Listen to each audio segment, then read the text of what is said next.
Então, gente, sejam bem-vindos ao 7º episódio, mas na verdade estamos aqui continuando só a gravação do episódio passado. E a gente vai tentar, como diz o Marcelo, eu vou tentar fazer esse episódio, então, ser a segunda parte e última. Tá. Bem, eu sou o Pedro, ou Pedrinho, como todo mundo me chama aqui.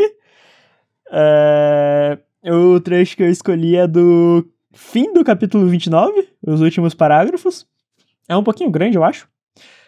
Ao nascer do sol, tirei retórica e lógica de seu esconderijo embaixo de um caibro. Desembrulhei o retalho de lona que eu usava para protegê-lo e fiquei aliviado ao encontrá-lo seco e em bom estado. Alisei o couro macio com as especiarias e leveduras, misturados a um toque amargo de ácido e sais químicos. Era o último pedaço tangível do meu passado. Abri a primeira página e li a dedicatória que Ben tinha escrito. Fazia mais de 3 anos. Que Wolf, defenda-se bem na universidade. Deixe-me orgulhoso.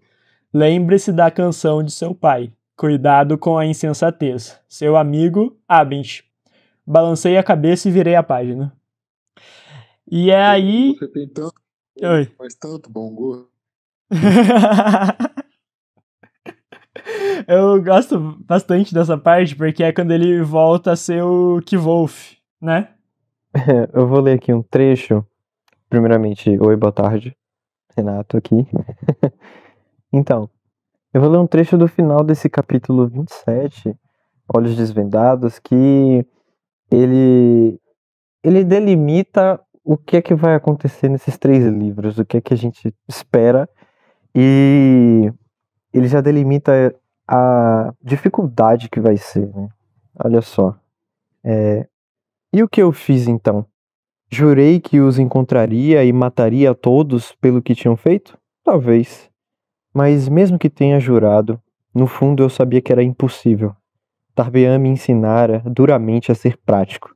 Matar o Chandriano? Matar Lanri? Como eu poderia sequer começar? Teria mais sorte se tentasse roubar a lua. Ao menos eu sabia onde procurá-la à noite. Isso é uma coisa que é mais difícil do que roubar a lua. Cara, eu quero ver como isso vai acontecer, viu? Eu tento, né? Nós vamos então começar o capítulo 27, Olhos Desvendados. Então, basicamente, nesse capítulo, o Kvolf bebe. Então, é como se fosse, assim, o último dia da semana, e geralmente as coisas é como se, acho que imagina que se fosse um domingo, né, quase nada funciona. E ele bebe, e ele tá até parado ali, à noite já, e ele vê uma cena de um sacerdote teliniano com um capuz e umas mulheres, e aquela cena desperta algo nele. E aí, o capítulo é mais ou menos ele conectando pela primeira vez que o Lanri da história de Scarpe é, na verdade, o Haliax, que estava junto com o grupo que assassinou a trupe dele. Na verdade, ele faz só a conexão, né? Ele ouve toda a história do Scarpe e ele, no final da história, depois que ele tá lá e começa a beber e tal, e ele lembra, caramba, o Lanri é o Haliax que tava atrás e falou aquelas coisas lá pro Grace. Então, é mais ele conectando que a história realmente é real, e a história do Chandriano não é só uma história pra criança, é uma história real. Inclusive o nome do capítulo lembra muito o que o próprio Celitos faz, né? Os Olhos Desvendados. Ele diz que a visão dele nunca mais ia falhar e tudo mais, e é quando finalmente a mente do nosso queridinho desperta. E ele até vê uma pessoa, né? Ele vê uma pessoa com capuz que não consegue olhar direito o rosto da pessoa. Não acredito que seja o Haliax, mas é uma coincidência muito grande. Logo depois da história do Scarpe, ele vê uma pessoa com o rosto coberto.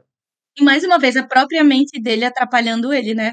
Porque ele passa a madrugada inteira pensando nisso, dorme de manhã e se atrasa pra história do Scarpe. Que ódio, meu Deus. Mas essa figura encapuzada que o Thales falou que lembra, e o próprio que eu vou falar que lembra o Haliax, né? É o sacerdote teliniano, não é? Que ele já tava sondando a área ali pra pegar o Scarpe, não é? Sim, perfeitamente. Pode ir para o capítulo 28, então? Capítulo 28, o olhar vigilante de Telu. Nesse capítulo, ele retorna todo apressado para Meio Mastro para ouvir aí a segunda história de Scarpe. Ele pega a história no final, né, que é justamente Aleph, os Amir e os anjos e a criação dos anjos de Telu. E aí entra o juiz, né, o sacerdote seliniano, que era um juiz, que era o Erlos, que pede para o Scarpe parar no meio da história e acontece toda uma cena lá, e aí acontece a questão do Scarpe, sem olhar para o Kvoth, pedir para Kvoth voltar para os telhados. Que aí é aquela coisa que bugou todo mundo sempre. E é isso. O capítulo 28, cara, o próprio título, O Olhar Vigilante de Telu. Gente, o Kvoth acorda e ele perde simplesmente o início da história. Tipo, cara, ele perde o início e perde o final, porque chega o safado do juiz e não deixa de terminar. É impressionante, cara. E o próprio título de O Olhar Vigilante de Telu. É brincadeira, cara. E é muito engraçado que o Scarpe escolhe justamente essa história pra contar, né? Ele pega e diz: não, agora eu vou contar a continuação pra esse garotinho insolente escutar, né? E aí é quando a gente tem a menção de Aleph como Deus, né? Aleph, ele é o superior, todo mundo chama ele de Lorde, né? Ele é o Senhor. E a gente finalmente vê a diferença entre os anjos de Telu e os Amir. A gente vê que os Amir, eles não aceitam deixar o passado no passado. Eles querem vingança, eles querem punição de todos os crimes cometidos desde então. Tanto que Selitos, ele se recusa a aceitar o que Aleph propõe e ele cria a própria ordem, a Ordem dos Amir, em que é a primeira vez que a gente vê a menção do povo Huashi. Alguns Huashis irão segui-lo e outros não, por medo. E aí, Aleph, ele abençoa os anjos, né? Que aí temos 8 anjos e nós temos a Ordal, que a gente fica pensando que ela também tem semelhanças com a nossa querida Aurizinha, né? Tem toda aquela parte ritualística que a Letícia sempre deixa bem claro. O fogo, e é nos olhos, e é na boca. E uma coisa muito interessante é que eles têm um brilho no meio da testa, que é a mesma coisa que acontece com o Kvoth quando ele chega naquela luta com a Feluriana e alcança o conhecimento maior que ele já teve na vida, que é quando ele consegue enxergar a essência dela e capturar e saber o nome verdadeiro dela. Toda vez que se fala de nome verdadeiro das pessoas, se fala do nome longo, que não é qualquer nome, é um nome que ele é cantado e ele é bem comprido, né? Então a gente tem fogo nos olhos para ver, que é uma coisa que os nomeadores têm que saber, fogo na boca, que é para poder falar, nós temos fogo na testa, e eles se tornam os certos, os sábios e os terríveis. Essa porque é outra vez que faz a menção de Haliax e os 7. É como se separasse o Chandriano entre Haliax e mais 7. Isso é sempre muito confuso, porque não é a primeira vez que se fala dele e dos 7. Às vezes fala-se dos 7 como o Chandriano inteiro, às vezes dizem Haliax and the 7, e aí fica essa bagunça. Olha aí o matador do rei, hein? Olha aí, hein? Olha aí, hein? Olha aí. Gente, Vic, no comecinho da sua fala você falou do... quando... Bem no comecinho que o Scarpe começa a contar a história, ele oferece pro Selitos, entre aspas, o cargo de anjo, e ele nega, porque o Aleph fala assim, não, tudo que é pessoal deve ser posto de lado, e deves punir ou premiar apenas aquilo que tu mesmo testemunhares de hoje em dia. Eu não sei se a Vic falou isso, já falou? Eu vi só o sinal ali de mais ou menos do que o Renato fez como resposta, então eu vou assumir como verdade. E aí, eu acho que isso mostra muito o caráter de Telu, né? Porque depois, quando o Selitos nega esse cargo, porque ele não quer deixar essa parte pessoal dele, que é a vingança pelo Chandriano, de lado, ou pelo Haliax especificamente, né? Por ter destruído Mirtariniel. Então ele fala que ele não pode assumir o cargo de anjo porque ele não quer só fazer justiça depois das pessoas errarem. Ele quer fazer agora com o que já aconteceu no passado, ele quer vingança. Agora, Telu, em seguida ele fala assim, aí o Telu se posta à frente e fala: a justiça é o que eu mais prezo em meu coração. Deixarei este mundo para melhor poder servi-lo, servindo a vós. E aí ele entra naquela versão de, né, que a gente viu no episódio passado, de martelo, martelão. Quem cometer crime, quem fizer qualquer coisa que foge do caminho que ele julga o correto, ele vai punir, porque o cara é obcecado na justiça, rapaziadinha. Aí fala, né, das asas dos anjos de fogo e mostram aqueles sinais que o Kavolt ele sempre reconhece quando ele tá precisando de ajuda, né? E a parte mais legal é no fim, quando ele diz: ninguém senão os mais poderosos é capaz de vê-los, mesmo assim com grande dificuldade e correndo enorme perigo. Eles distribuem a justiça no mundo e Telu é o maior de todos. Agora o Silvão falou aí da personalidade do Telu, né? Ele é o martelo da justiça, nossa, que cara maravilhoso. Mas aí o Scarpe, no final do capítulo, ele fala assim com o juiz da igreja. Deixa eu ver aqui. Ele fala assim: Deus tenha piedade de você, disse ele num tom frio e remo. Scarpe olhou em silêncio por um instante e em seguida começou a rir. Enormes gargalhadas sonoras e impossíveis de contar, saídas do fundo da alma. E aí ele fala que o Telu ele odeia o mundo. Ele odeia o juiz mais do que ele odeia o mundo, o que já é muita coisa, né? Ele fala: ora, vamos, Erlos, respondeu Scarpe, como quem falasse com uma criança pequena. Telu o odeia mais ainda do que o resto do mundo. Ah, peraí. Eu acho que o resto do mundo talvez odeie o... Agora eu viajei. Talvez odeie o cara da igreja. Ele Eu diz vou no terminar de sentido de ler. que o Erlos é uma péssima pessoa e de que todo mundo o odeia, inclusive Telu. A parte mais legal que eu vejo é quando ele diz assim: não que eu espere vê-los saírem correndo, pessoalmente, à procura de Haliax e dos Sete. Pequenas proezas para pequenos homens, é o que sempre digo.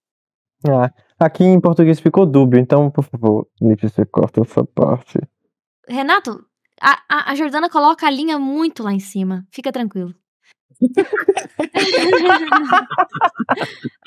Olha só. A Jordana tá quietinha ali, deitada na dela. E Deixa ela. menciona. Que isso? Que palhaçada é essa? Tô aqui escolhendo meu iFood de boa. Que palhaçada, meu irmão. Nessa parte também é quando o Scarpe fala o nome do Kvolt, né? Ele diz: você deve correr, Kvolt. Ninguém ganha nada ao se meter com esse tipo de homens. Vá para os telhados. Só que ele menciona o nome do Kvolt, ele tá de costas para o Kvolt. Ele tá de costas e os guardas não entendem, tipo, o que você tá falando? O que você tá falando? Você tá falando com quem? E, cara, incrível, ele já sabia aonde que o Volt estava e pra onde ele iria. É bizarro. O Scarpe é bizarro. É um indício muito forte de que ele tem contato com o Traps, né? Que nem vocês já tinham falado lá no grupo. Eu tô mais com o Thales de que ele teve contato com o Arlinden, sei lá, nunca sei falar o nome dele, com o meu sogro. Eu vou entrar na intimidade agora. De que ele teve contato com o meu sogro e aí conheceu o Kvolt quando ele era pequenininho. É por isso que ele canta a história de Lanri tão parecida com a história que o próprio Kvolt escuta. É isso, eu acho que é isso. Eu acho que ele sabe o nome do Kvolt porque eles se conheceram, né? O Arliden e o Scarpe, na verdade, conhecia a trupe. Nossa, você tinha falado isso no grupo? Nunca vi você falando isso. Não. Eu falei com a Vicky. Eu falei com a Vicky e ela falou pra eu guardar pra falar na chamada. Mas você não falou aqui ainda agora? Eu contei tudo. Falei. Inclusive o Newt não tá aqui hoje, mas ele comentou sobre isso no Discord, que o Scarpe, ele provavelmente conhecia a trupe, né? O Zedramhu. E as perguntas que a gente se faz nesse capítulo é: por que um dia... E assim, às vezes a pergunta que eu me faço é, quem não conhece o Kvoth? Tipo assim, faz sentido o que eu tô falando? Parece que todo mundo conhece ele. Porque, por exemplo, um dia útil, né? Um dia útil depois ele ter escutado a história de Lanri e Selitos, ele vai escutar a história de Mirta e Niel. Aí a taberna está mais cheia do que o comum. E, no meio da história, essa taberna que estava cheia era porque já o povo estava escutando. Então, eles estavam lá para escutar. Tipo assim, como se fosse um flagrante, assim, de crime do Scarpe, de heresia. Então, por que cargas d'água? Um dia depois, 2 dias depois do Kvoth ter escutado, dele ter pisado naquela taberna, o Scarpe foi preso. Então, aí dá a sensação de que não é só o Erlos lá, não é a igreja, não é só querendo que as crianças não escutem, parece que é para que ele não escute mesmo, sabe? Porque a gente vai ver o quanto o Kvoth, em outros momentos da narrativa, né, na universidade, quando ele vai pra Vintas, acontece um julgamento do nada, meses depois, acontece um julgamento dele, meu Deus, vai ter que tirar um tempo da universidade, você vai pra lá. Justo quando tá se aproximando do Zamir, e o assassinato do pai do Maier Alveron, também super perto, também quando ele tava, acho que não era o pai do Alveron que tinha uma curiosidade pelo Zamir, alguma coisa assim, morre dali do nada. Então, tipo assim, tem alguém que conhece as coisas, as pessoas importantes daquele mundo. E essa questão também, é só pra eu citar o nome deles mesmo, né? Os nomes pré-anjo, né? Que eu falo: Kirel, Dea, Enlans, Geisa, Imet, Leselt, Ordal e Andan. Cada um com as suas descrições. Eu tentei ver se alguma pista deles associava eles a cada um com uma cidade, né, que foi destruída, mas não consegui tanto, assim. É só uns chutes, eu tentaria chutar só. E a questão... Tem um deles que a descrição grita a Demri. Muito, muito, que é o Imet. Grita a Denri. Não canta e é um assassino, tipo assim, e assassina friamente. Muito, muito. E a questão, por exemplo, é tão engraçado porque canções de poder, e eu até falei pros meninos, será que a Lyra era uma cantora? Mas aí eu me pego pensando, são 2 momentos que cantores de poder, né, canções de poder são faladas nos livros. Nos Anjos de Telu, que eles cantam. Talvez o Kvoth canta o nome de Feluriana, né? Até aparece a estrela lá na testa dele, justamente nesse momento. E na história de Shireen, que ela fala que é um povo forte, majestoso, e que eles também cantavam canções de poder. Então eu fiquei confusa nesse momento, né? Será que é só uma coisa dos Anjos de Telu, ou é uma coisa do povo, uma característica daquele povo que era um vinho forte, como o Elodin falava. Era um vinho forte e eles tinham qualidades, eram nomeadores, eram cantores, eram moldadores, etc. E a sensação que deu também é que o Scarpe não faz muito tempo que tá lá na Meio-Mastro. Então, ele anda mesmo. Então, ele não fica fixo num lugar. Foi a primeira vez que eu reparei nisso. Então, dá pra tentar, realmente, eu tô começando a concordar com vocês, de que às vezes ele andou com o Zedena mesmo, e às vezes ele falou, não foi o Arliden que falou uma frase do Scarpe, às vezes foi o Scarpe que repetiu algo que ele ouviu do Arliden, não sei, eu tô chutando também. Enfim, ao contrário. E que o cara mesmo entrega o Scarpe, tipo assim, não, esse cara aqui, ele começou a contar umas histórias e tava legalzinho, até que ele começou a conversar essas coisas meio de heresia, diferentes. Então, a sensação que deu é que, esse cara chegou na cidade muito recentemente e não sei o que significa, se ele chegou lá realmente com um propósito, né, ouviu um boato. Gente, olha que engraçado, agora que tô surgindo isso, né. Ele ouviu um boato de um menino, será que pelo Trepes, porque ele é um boateiro, né? Não sei, boateiro é ótimo. Mas, e se ele realmente foi pra Tarbean e pediu pra menininha implantar essa história naquele lugar? Enfim, tô pensando aqui. Pensando alto aqui. Pensei nisso agora. Tá fazendo sentido um pouco o que eu tô falando? E é isso. Tá fazendo sentido. Sim. Mas, assim, dá realmente a sensação de que Scarpe tá lá pra Kvoth, né? Nossa, Kvoth. Dá essa sensação demais. E dá, inclusive, a sensação de que ele, às vezes, até é meio onisciente. Tipo, como é que ele sabe que ele mora lá naquele telhado, né? Será que ele pediu para crianças irem lá localizar ele? Será que ele mesmo foi lá? A gente fica pensando como é que ele conseguiu essas informações e por quê, né?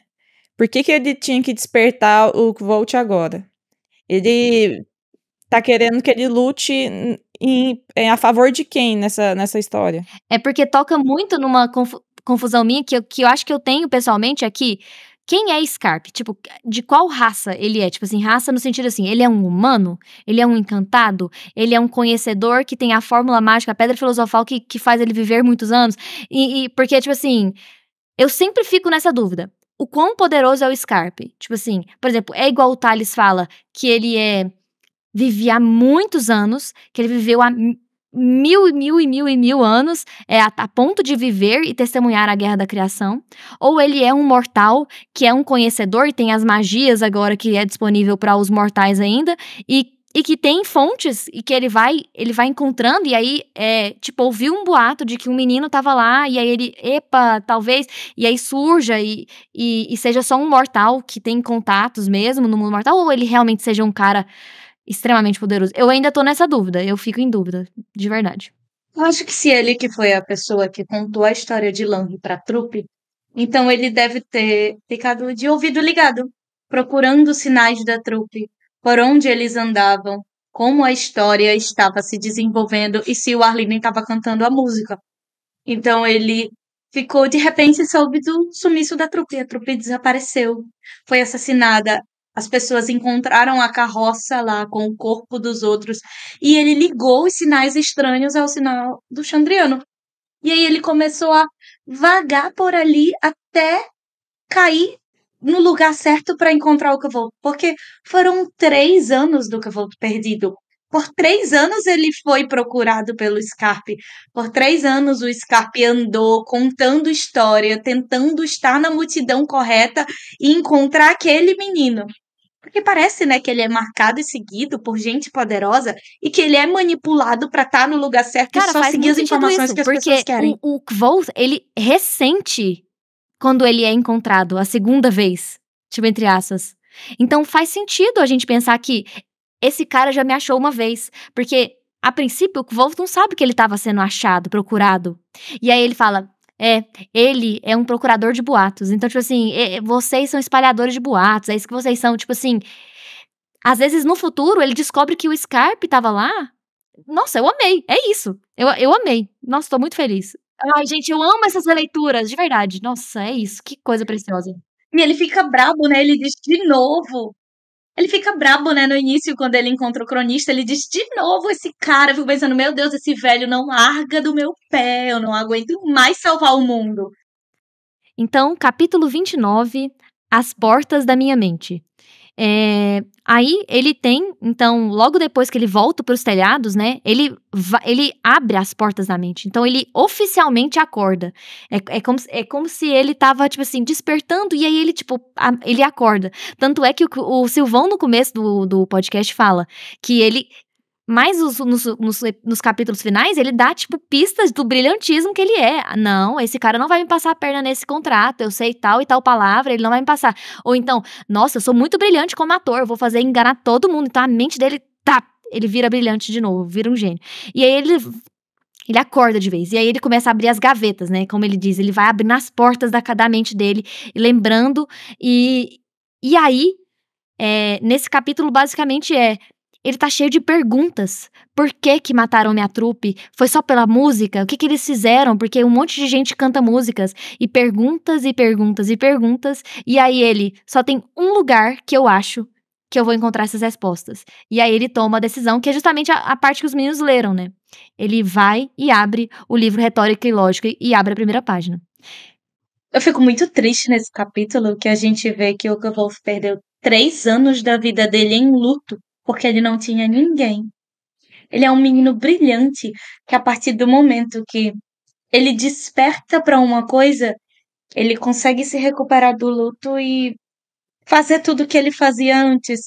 Ele usa o exercício de se acalmar do Ben Ele bola um plano, ele traça um caminho para a vida dele e tudo que ele precisa fazer para fazer aquilo. Tanto que a mudança de personalidade, ela é gritante, né? É um pouco do Potterline, do coitado do Patrick Ruffles aqui. Um menino coitado, de repente não, ele é brilhante, incrível, ninguém passa a perna nele, ele sabe de tudo.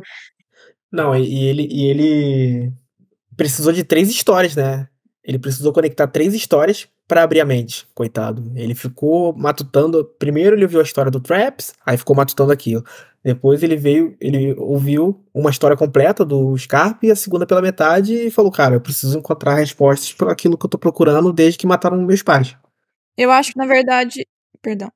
Eu acho que, na verdade, não é nem que ele recupera a inteligência. Eu acho que anteriormente ele estava tão fechado em si mesmo com culpa e remoendo tudo que aconteceu, estava no modo sobrevivência, que ele não conseguia, que ele tinha as habilidades só para tal, né? Eu acho que a partir do momento que ele recupera, ele vê um sentido na vida dele, e esse sentido vem a ser não de admitir uma própria culpa, que antes ele ficava remoendo que ele tinha uma culpa lá que tinha que ter morrido com eles, né? Mas que agora ele tem uma chance de vingança e que a culpa não foi dele, mas daquelas pessoas, daqueles seres lá, que ele ativa esse modo meio hipomaníaco dele, né? Que ele consegue acessar essa parte dele que antes estava adormecida, né? É muito impressionante isso que o Patrick consegue. Pelo menos eu achei nessa leitura, isso que a Vicky falou agora, como o Patrick consegue descrever o Kvolf durante Tarbean, que a mente dele tá adormecida mesmo, a inteligência dele tá travada pelo luto, sabe? Tá empoeirada, tá enferrujada, porque ele parece que a mente dele estava fazendo todos os esforços possíveis para deixar aquelas lembranças no fundo da cabeça, e isso enferrujava a cabeça dele, não deixava trabalhar direito, porque ela se esforçava muito para ele não se lembrar do que aconteceu. E aí quando o Scarpe e o Traps contam essas histórias para ele, e aquelas lembranças vem na cabeça dele, né? Tipo assim, nossa, Haliax realmente existe, Chandriano realmente existe. Então, ele lida com o luto, só que ele percebe. Alguém travou o microfone.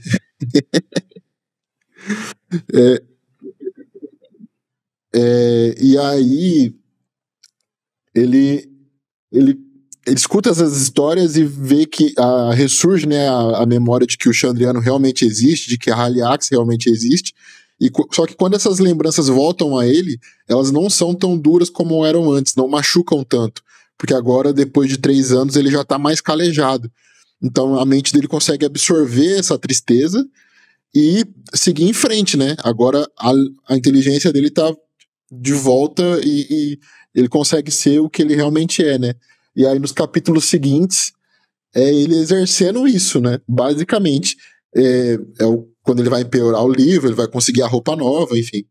Antes ele tava sem propósito, né? O propósito dele era sobreviver mesmo, primeiro aprender a lidar com Tarbean e depois que aprender a lidar, se manter vivo. Então ele realmente ganhou um propósito, mas esse negócio de quando as histórias do Scarpe fazem ele relembrar do Haliax, e quando ele descreve isso, né? Haliax realmente existe e ele realmente matou minha família. E aí quando ele lembra daquelas coisas, ele lembra do que nesse capítulo fala no finalzinho, né? Ele recita as falas do Haliax ou do Gris, e aí ele fica espantado que aquelas memórias não machucam mais tanto ele. Justamente isso, ele Porque precisava agora ele já tá mais aprender essas outras coisas também. Porque o Kvolt ele ficou 3 anos parado no tempo. Ele tinha o corpo de uma criança de 15 anos, mas a história dele ficou pausada. Mas esse tempo ele também foi importante para o Kvolt aprender que existe maldade no mundo, porque ele era uma criança muito inteligente, mas era uma criança doce. Ele foi criado num ambiente de muito carinho, de muito... Tanto que a ideia dele de como ele viu o amor era os pais dele dançando. Ele precisou aprender a ser safo. tudo são coisas ainda lá do livro do Joseph Campbell, né? Do chamado do herói, né? Da construção do monomito. Não, o Joseph Campbell, ele fez um estudo, ele pegou a estrutura narrativa de várias histórias de herói e montou um esquema, tipo, é o chamado para aventura, até o Patrick faz uma referência a isso, que é a tu fazer uma trajetória para tu encontrar alguém que te ensina, que te dá as ferramentas para conseguir realizar teu objetivo. Tu assistiu... desculpa o é coisa de Deus, mas tu assistiu o primeiro Guerra nas Estrelas, lá, Uma Nova Esperança? Bom, mas... Sim, é a estrutura do Campbell escrita e cuspida. É o chamado, a negação, um segundo chamado aí, de repente, até uma coisa meio dramática que te faz realmente aceitar que tu precisa fazer isso. No caso do Kvolt, terem matado a família dele. Aí toda a jornada até encontrar alguém que vai ensinar ele, que no caso do Luke Skywalker foi ter ido lá para aquele planeta distante e encontrar o mestre Yoda, no caso do Kvolt, encontrar o Elodin. É a urgência, né, Marcelo? É a urgência. Tinha, no caso da urgência ali, o Kvolt precisava de respostas, e tendo esse paralelo com o Star Wars, lá é a urgência que eles precisavam treinar. Tinham 2 crianças que tinham que treinar para exatamente o mesmo paralelo. Gostei da referência, Marcelo. Eu acho que apesar da gente odiar a Tarbean, né, porque ela é muito cruel, ela é uma baita professora pro Kvolf, né, muitas vezes professora de coisas ruins, mas eu acho que a insensatez que o Abenf critica tanto no Kvolf, antes de acontecer o que aconteceu, uma parte dela é amenizada em Tarbean. Ele fica menos insensato, ele fica mais, como vou dizer, mais ligeiro, ele tem mais malícia, entende mais como o mundo funciona, é que nem o Marcelo falou, ele entende que as pessoas são maldosas e fica menos ingênuo, né? Não, ele chega na universidade extremamente ingênuo ainda, né? Porque ele tem 15 anos e as outras pessoas têm 20, 18. Ele ainda é muito bobão, mas do salto que ele dá pra criança criada no amor lá da trupe, que nem o Marcelo falou, e pro pós-Tarbean, é gigantesco, né? Ele sabe sobreviver agora em qualquer cidade, ele sabe roubar, ele sabe, tipo, ele não passa mais fome na vida, passa fome, mas não, ele não morre de fome, digamos assim. Agora ele sabe roubar, ele sabe abrir trancas, enfim, e agora ele é mais malandro, digamos assim, né? Tem menos insensato. Eu acho que ele é mais insensato após Tarbean. Porque ele não espera as coisas, ele só faz. Ele não quer pensar. Ele quer resolver o problema que surge e ele não se importa com as consequências. Se ele acha que é errado, ele vai resolver aquilo.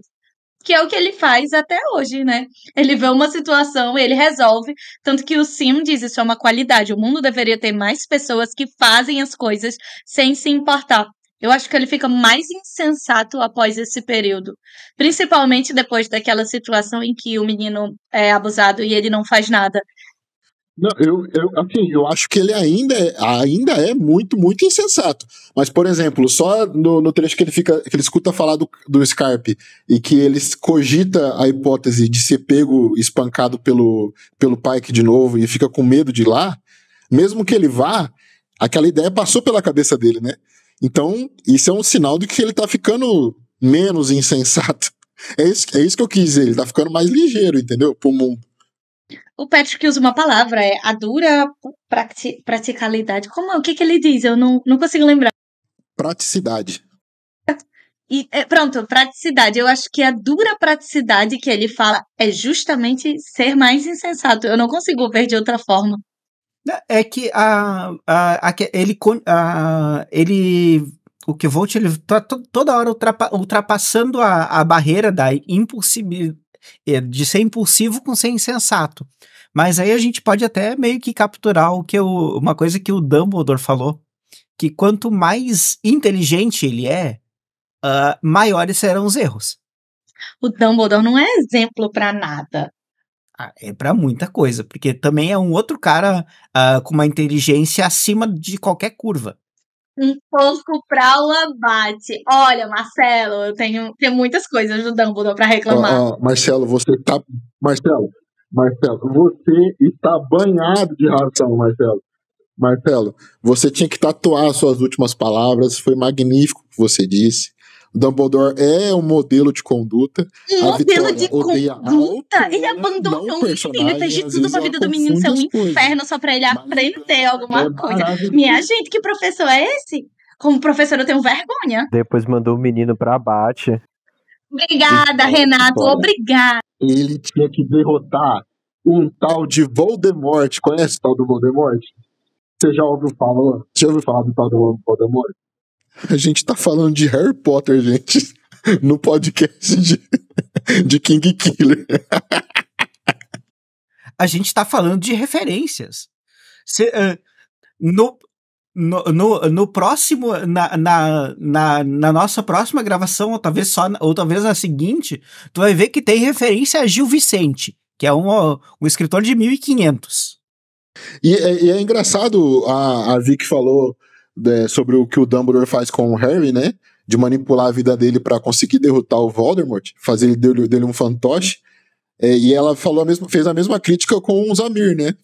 Que eles fazem coisas horríveis pelo bem maior. E o Dumbledore também fazia coisas horríveis pelo bem maior, que era derrotar o Voldemort. Enfim, e o que o Marcelo também falou, que muitas vezes o tal do bem maior é a justificativa da maioria dos tiranos. Obrigada, você só me fez acreditar que o Dumbledore é um tirano. Eu fico muito feliz quando você assume a verdade das coisas, Silvio. Parabéns, a evolução ela é assim fantástica. Minha filha, se o tirano quer salvar o mundo, minha filha, eu sou o tirano, porque eu quero salvar o mundo, eu sou do bem, entendeu? O bom é que o próprio Telu vai te dar uma martelada, sabe, pra te botar no eixo. O olhar vigilante de Telu, né? É inapropriado. Eu só tenho uma coisa pra fazer, que parece que a partir do... Pra fazer, não. Eu só tenho uma coisa pra dizer. Parece que a partir do momento que ele desperta, tudo se encaminha pra que ele chegue no local. O tempo, a viagem, parece que as coisas vão empurrando ele pra que ele chegue na universidade, sabe? É bizarro como... Eu não sei se é a mente dele que encontra todos os caminhos mais fáceis pra ele seguir, ou se simplesmente ele é sortudo, né? Porque apesar dele ser um luckless, ele tem muita sorte. Não, mas ali é só outra questão da praticidade que ele teve que aprender a ser safo. Porque ele procurou carruagens, procurou caravanas que iam na direção de Imri. E ele fez o acordo com a que fosse pra lá, fosse naquela direção, e a que fosse mais rápido. Então, vamos para o capítulo 30, Restauração, que a Vicky também deve ter reparado que o título em inglês é completamente diferente. A livraria em inglês chama The Broken Binding, que é tipo assim, se for literal, a conexão quebrada, né? Mas assim, binding é tipo, eu não sabia disso, é tipo a parte do livro que é aquela estrutura no meio do livro, sabe? Então é tipo assim, isso, é tipo aquele, eu não sei o nome A em lombada? português. E tipo a lombada, tipo, o que conecta o livro mesmo todo. Então, a Restauração é aquela livraria que depois lá na frente, na prova de admissão, o Wolf vai falar pro Lorren, tá na livraria Restauração na Praia Praieira, na Praça Praieira, que é justamente onde ele foi deixado pelo Seth e o Jake. Enfim, nesse capítulo, o que acontece de geral? Ele, então, volta para essa livraria porque ele decide que ele não tem dinheiro para fazer essa viagem para a universidade. Então, ele precisa de dinheiro e a única coisa de verdadeira, assim, valor que ele possa vender ou barganhar é o livro do Ben. Ele vai até essa livraria da Restauração e barganha com o dono.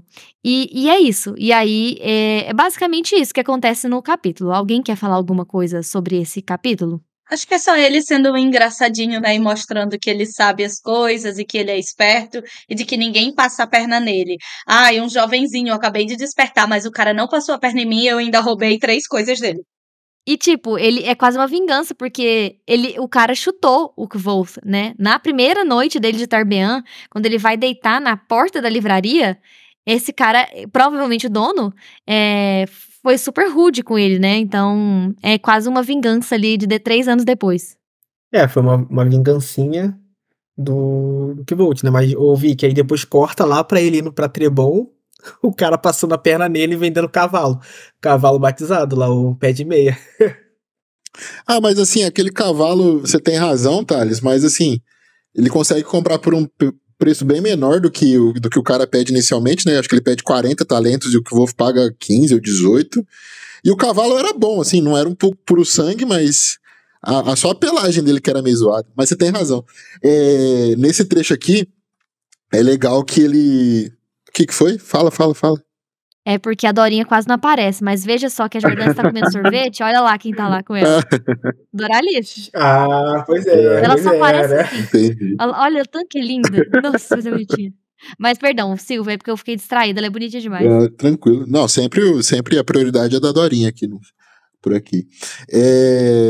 Que isso que a Vicky tava falando, né? Que ele passa a perna, assim que ele desbloqueia a mente dele, ele já passa a perna no primeiro cara que ele encontra, porque o primeiro cara tenta passar a perna nele, né? Tipo, julga ele como se fosse analfabeto, e aí passa um recibo lá falando, eu não sei escrever, não sei o quê, e aí ele nega aquilo lá com os 2 Ds, né? E depois, aí o cara reconhece e aí ele escreve o próprio recibo. Então eu vou pegar esse livro daqui 20 dias e tô penhorando ele por 2 talentos. E aí coloca lá uma cláusula de retorno por 2 vinténs, que é muito menos. Mas tipo assim, muita coisa menos. Então o Kvolf lucra uma quantidade absurda de dinheiro e ainda pega meio que uma amizade com o cara, que o cara dá mais um iota pra ele por nada. E aí no final o Kvolf fala assim, concluí que era realmente, que não era realmente um mau sujeito. Retribuiu o sorriso e por um segundo quase me senti culpado pelo modo como tinha escrito o recibo. Ou seja, com o valor trocado, né? Também me senti culpado pelas 3 penas que havia furtado, mas só por um segundo. E como não havia nenhuma forma conveniente de devolvê-las, roubei um tinteiro antes de sair. É um vagabundo. Ladrãozinho miserável ele virou, viu? Cara, esse Kvolt é um vagabundo, né, cara? Impressionante, cara. O melhor é que ele acha que ele tá certo, né? É incrível isso. Insensato desde o início, pô. E posso ir pro capítulo 31? Então, capítulo 31, a natureza da nobreza. E eu acho que o capítulo 31 e 32 são ótimos, porque é tipo um ar fresco em Tarbeana, tipo assim. Que coisa divertida é ver ele fazendo isso, sabe? É uma mudança mesmo, é a segunda mudança que tá acontecendo no livro, né? E é ótima, porque a gente vai entrar numa parte do livro que todo mundo gosta. Inclusive, foi disparada a parte favorita da enquete do Twitter, né, no Nome do Vento. A maioria do Twitter votou que a universidade é a melhor parte do Nome do Vento. Apesar que eu concordo com o Silvão que Tarbean é onde tem uma das principais histórias que a gente tem pistas de tudo. Então, basicamente, ele toma banho. Na verdade, ele come, faz uma refeição, toma banho e vai atrás das roupas. E aí ele tem toda aquela cena que ele finge ser um menino nobre e tal. E logo depois volta pra taverna, tem aquele contato legal com o taverneiro. E ele pergunta sobre as caravanas que vão pra Inri, que era a cidade ao lado da universidade. Não, ele toma um banho, né? Ele toma um banho daquele, lava o cabelo, não sei, e se olha no espelho, ele não se reconhece, né? Ele vê o cabelo dele tava até mais longo do que ele imaginava, e a cor da pele é impressionante, com quanto tempo que ele tava sem tomar um bom banho, né? Eu acho bizarro que ele, de repente, para de ser um menino magricelo morto de fome. Ele toma um banho, Ai, o meu cabelo tá limpo, eu tô de pelinha branquinha, mão rosada e não tô mais magricelo morto de fome. Não existe isso na minha cabeça, ele continua morto de fome. Você olha pra ele e vê um menino morto de fome. E aí entra toda aquela presença de palco que ele tem, de que a maneira como ele se porta faz com que as pessoas vejam ele da forma como ele quer que o vejam. Eu acho que aquelas coisas que ele comprou lá, um pão com pernil, e só aquilo não bastou, né? E até agora ele só comeu isso e tá tudo bem, sabe? Como se o cabelo dele, grande, sem cortar há 3 anos, fosse bonito. Pelo amor de Deus, né? Mas olha Deveria ser um só, olha esse fiapo. trecho que eu achei super engraçado. Ele fala assim, depois que ele volta, né, com as roupas na taverna, aí o cara fala, eu apostaria um marco inteiro que o seu cabelo era preto. E, caraca, velho, que situação disso aí. E ele é um insolente, né? Ele vai dentro da loja, causa o caos, ele faz todo mundo e ele diz: não, porque uma prostituta tentou roubar o meu dinheiro, mas nunca que eu largo a minha bolsinha, né? E o dono da loja sem poder rir. E essa de que. E esse negócio de que o cara tem que estar sempre perto do dinheiro, ele dá muita risada quando ele vê que o Maer tem uma bolsinha de dinheiro no quarto. Sensacional. Caraca! Eu não lembrava disso. Mas o que eu gosto, Adorei. o que eu acho legal, assim, é que, tipo assim, ele tá parodiando um povo que ele não gosta, né? Então ele faz questão de contar uns casos, assim, tipo, vexatórios mesmo, contra ele mesmo. Tipo, ele não quer parecer bem, ele tá se humilhando, assim, pra humilhar um povo que ele não gosta. Eu achei engraçado isso. Mas nesse trecho, um pouco mais pra frente, é engraçado, né? Como a apresentação, assim, dá oportunidade que os outros conheçam ele e até gostem dele. O moço que praticamente deu, né, o sapato pra ele. Ele percebe que ele não era um nobre, né? Que aquela roupa ali era recém-comprada, recém-adquirida, que na verdade ele tinha o pé calejado. Ele percebeu que provavelmente ele era um menino de rua, assim. Mas ele só permitiu fazer essa bondade com ele e convidá-lo pra dentro porque ele estava se trajando bem.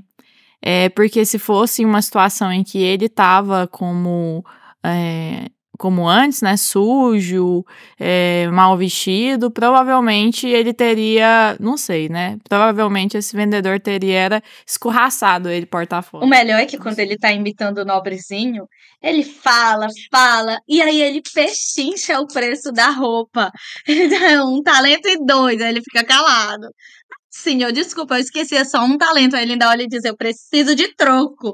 Né? É exatamente o que ele faz o Ambrose fazer, né? Quando o Ambrose começa a pechinchar. Mas até lá no começo do podcast, quando quando a Letícia e a Jordana falam sobre esse capítulo, vocês falam que a natureza da nobreza é essa arrogância, né? É esse personagem que ele faz. Eu não sei, eu consegui ver exatamente o oposto, que a natureza da nobreza de verdade, tá na atitude do velhinho da sapataria.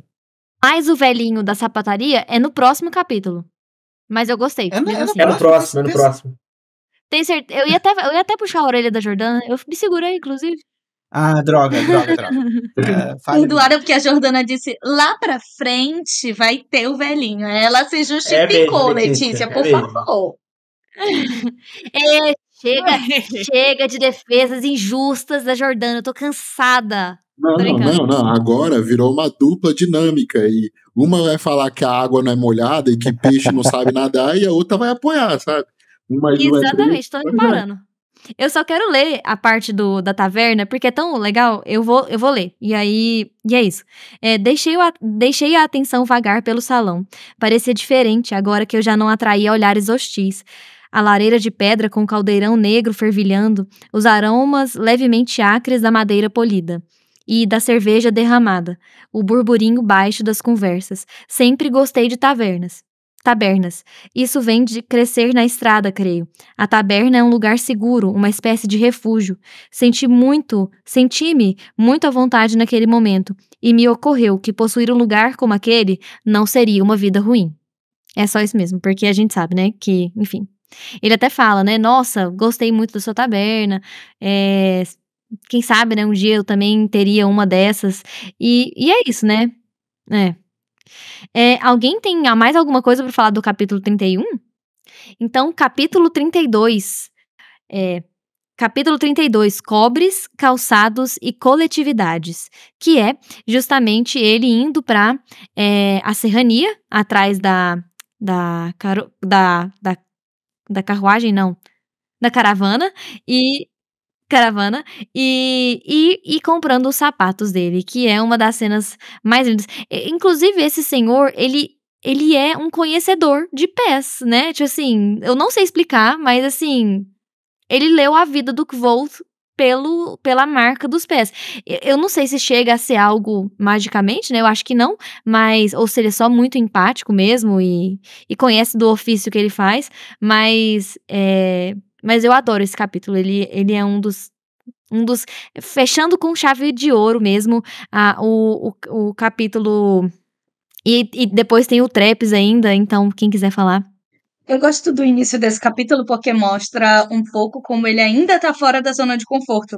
Quando ele tá andando no meio das pessoas e ele se sente desconfortável por estar ali. E aí ele diz uma coisa maravilhosa.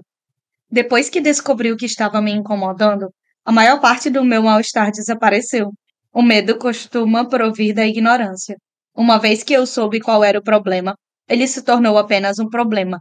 Nada a temer. E ele age assim pelo resto do livro. Porque toda vez que alguma coisa tá ameaçando ele, ele não conhece, ele fica pirado, ele não sabe o que fazer, ele não sabe como se defender. Depois que ele sabe, ele até dorme bem, ele dorme. Quando ele começa a sofrer aqueles ataques lá antes de ter o gramo, né? E ele não sabe que é um ataque de malfeitoria, ele fica louco.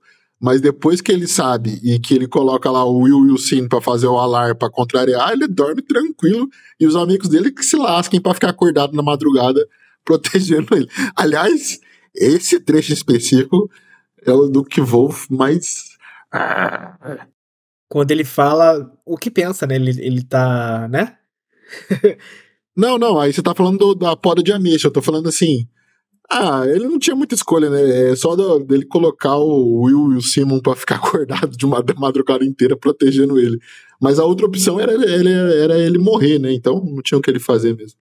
E mais uma vez a coincidência, né? O acaso salva o Kvothe de algo. Ele entra numa loja de sapato e ele nem se tocava de que ele precisava de sapatos.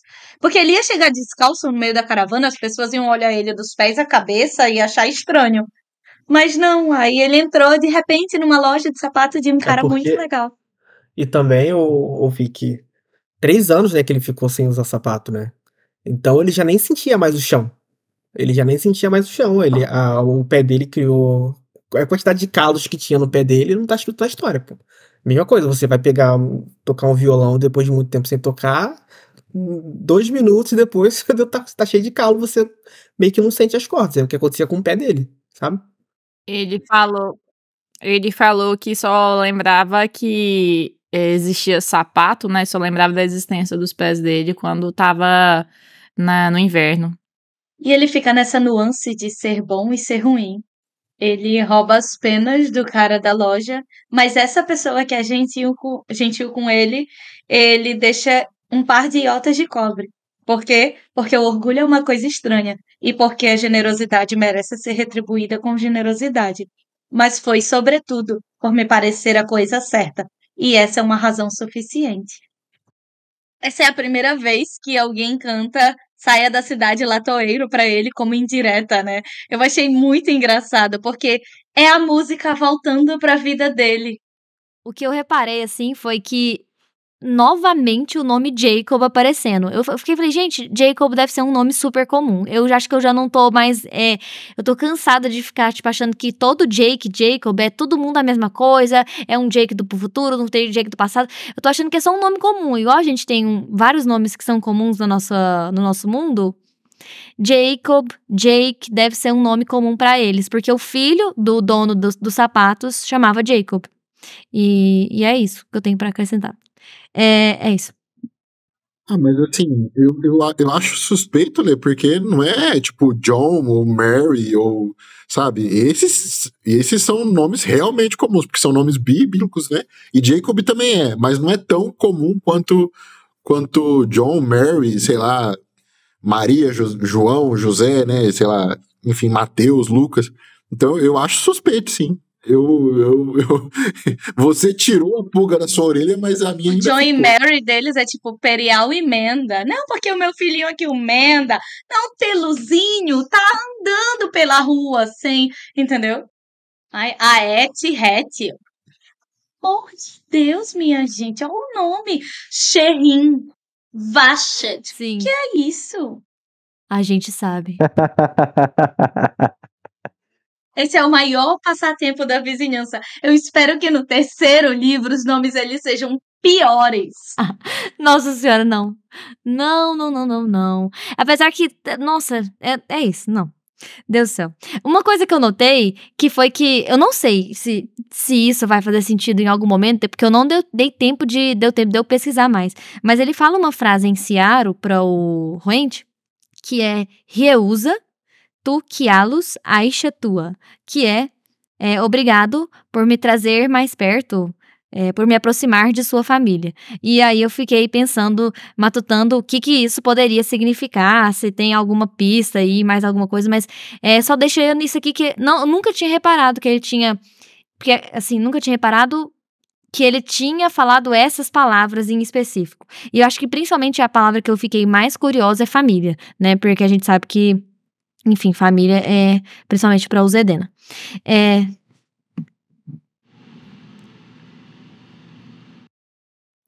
Sabe o que eu pensei agora? Uma coisa que só me veio essa percepção agora. Se o Scarpe for mesmo aquele moço lá, o Skelp, né? Que foi aceito dentro de uma trupe de Edenahu, séculos atrás, a gente não sabe quanto tempo atrás. E ele foi de fato aceito como, então, parte da família.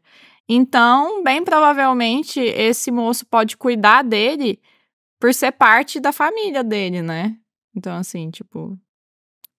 É uma coisa meio... Mas que família, Jordana?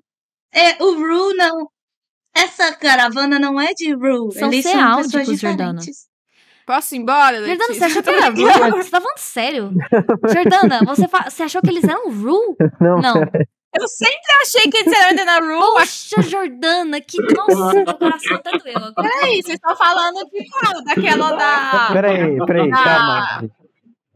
Não, eu acho que a Jordana tá falando daquela história lá que ela viu do Skeop, né? Daquele cara que vai pra...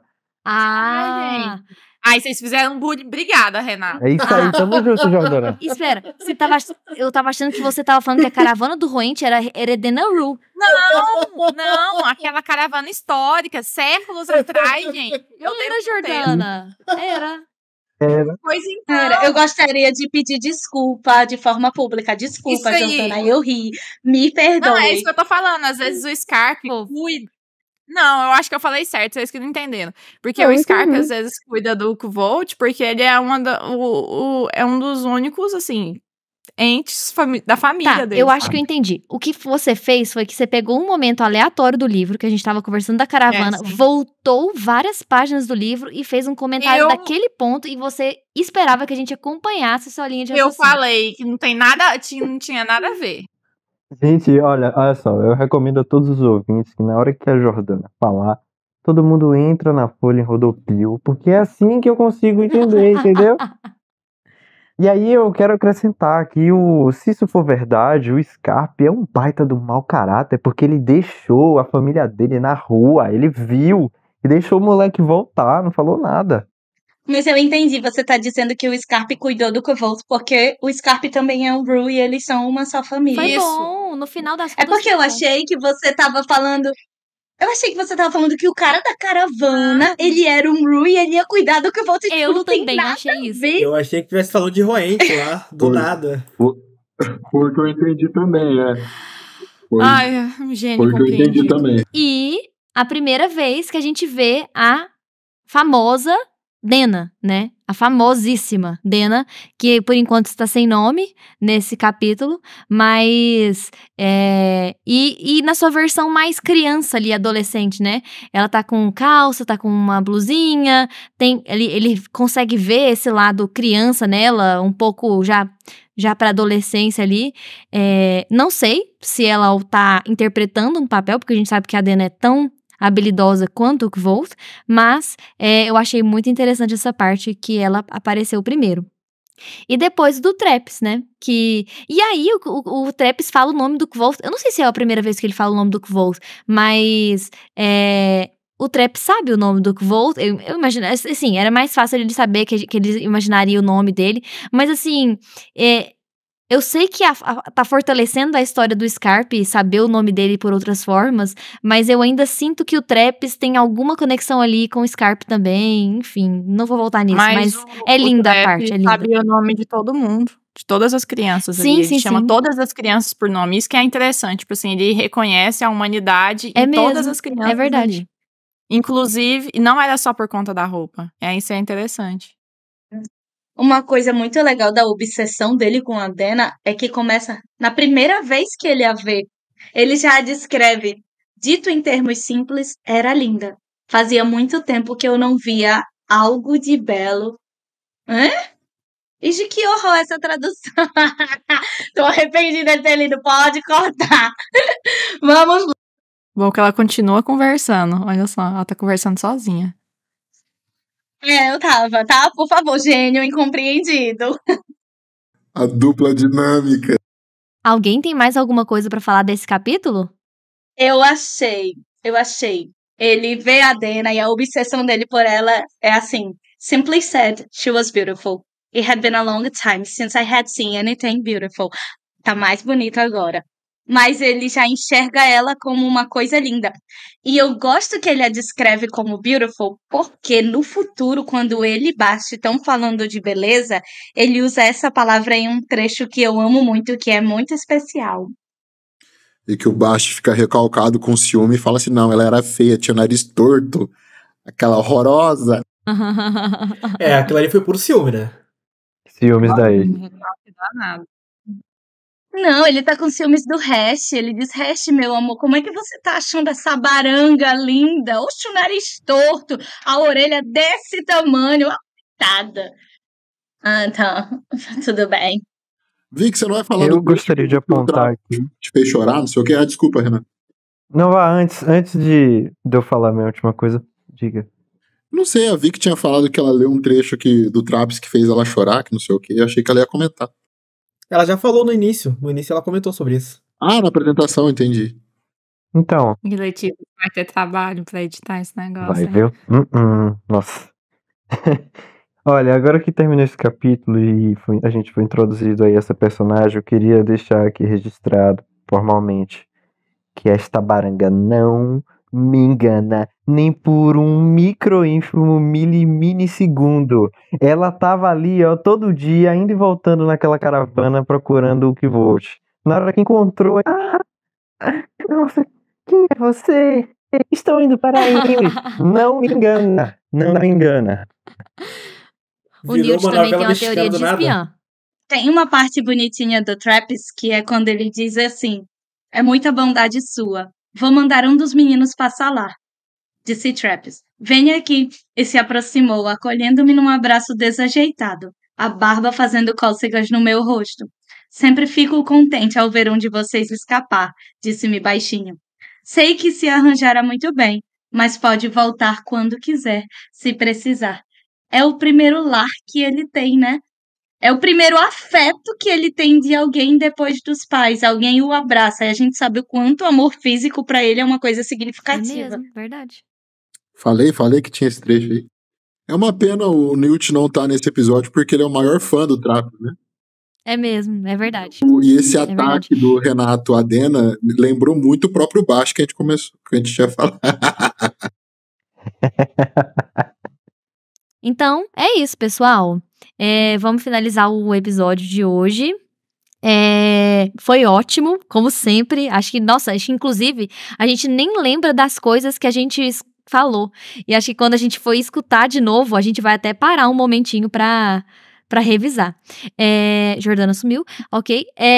E é isso, vamos finalizar então. Podem se despedir. Valeu, gente. Pessoal, nos próximos episódios vocês vão ver que o Kvolt vai se apresentar assim. Eu sou o Kvolt Berbari, porque a partir de hoje, casados oficialmente. Mas é isso. Aulas, Vic. Aulas. Um beijo na alma de todos. Desculpa, Letícia, eu atrapalhei. Tchau. Valeu, galera. Até a próxima. Tchau, pessoal. Oxi, eu não ouvi o Pedrinho. E é isso, então. A Jordana saiu, não sei porquê, mas então, até a próxima episódio. Fiquem com Telu.